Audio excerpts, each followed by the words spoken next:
சுந்தர் பிச்சையை பற்றி கேட்காதவங்க யாரும் இருக்க மாட்டீங்க. சுந்தர் பிச்சை இன்னைக்கு CEO ஆஃப் கூகுள். கூகுள் உலக பிரசித்தி பெற்ற அந்த சர்ச் என்ஜின், அதனுடைய CEO-ஆக அவர் இருக்கிறார். நம்மளுடைய பிள்ளைகளே, சாதாரண ஒரு மிடில் கிளாஸ் ஃபேமிலியில் பிறந்த சுந்தர் பிச்சை மதுரை மாநகரத்தை சேர்ந்தவர்.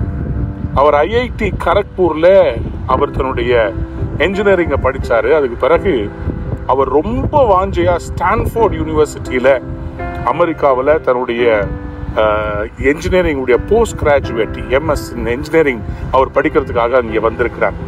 ஆனால் பாருங்கள், இந்த மனிதனுக்கு ஞானத்தின் மேல் ஒரு பயங்கரமான பேஷன்.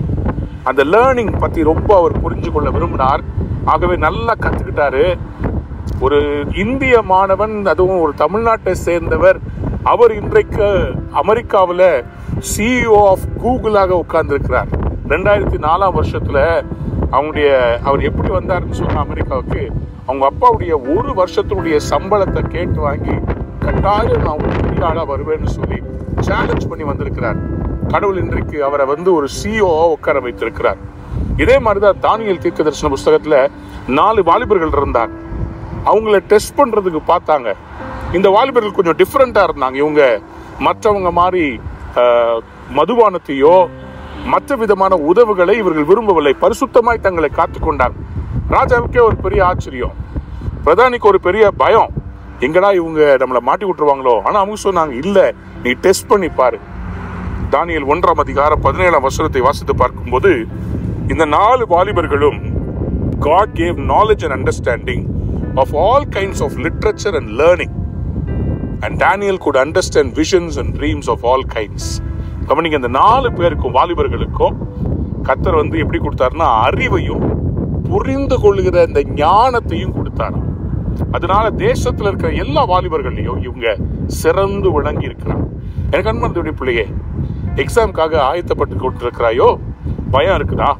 ஆண்டவர்கிட்ட இன்னைக்கு கேளுங்க. தானியேல் தேவனாகிய கர்த்தர் உங்களுக்கும் அந்த ஞானத்தை கொடுப்பார். எந்த அளவுக்குன்னா 10 மடங்கு ஞானம் உங்களுக்கு இருந்துச்சு. 20ஆம் வசனம் சொல்கிறது, they found them 10 times better than all the magicians and enchanters in the whole kingdom. 10 மடங்கு ஞானம் உங்களுக்கு கர்த்தர் இன்னைக்கு தருவாரா? நீங்க எழுத போகிற இந்த பப்ளிக் எக்ஸாம்ல கர்த்தர் உங்களுக்கு பெரிய மதிப்பெண்களை தரப்போறார். 10 times wisdom of the world God is going to give you. கண்டிப்பாக உங்களையும் ஒரு பெரிய ஸ்தானத்துல கர்த்தர் உட்கார வைப்பார்.